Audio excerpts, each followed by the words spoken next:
ضيقه بصدري تبني همومي وأوهام، تبنى على أساس الحزن والملامة.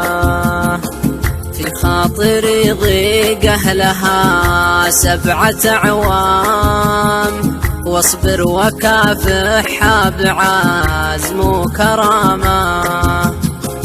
أبكي وجر الصوت والناس نيام، من سبة اللي ذبحتني إسهاما.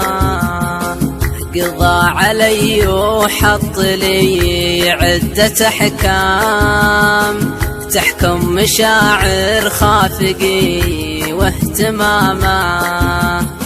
حبيت لي بنت ومن ناس نكرام، ولا غيرها ساكن بقلبي غرامة.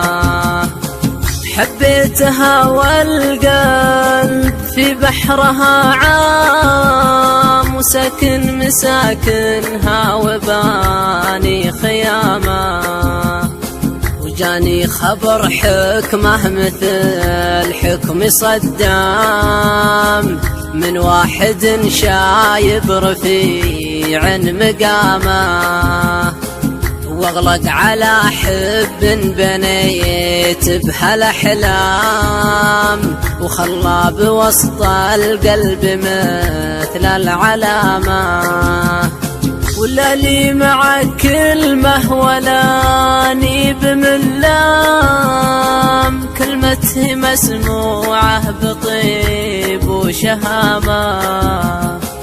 واصبحت في حال كما حال الأيتام، ومنه يلومك يا قلوب اليتامى. وسراني الهاجس على ذيك الأقلام، وكتبت بكتابي قصيدة ندامة. هذا وصلى الله على سيد الأنام، محمد المختار راعى الكرامة.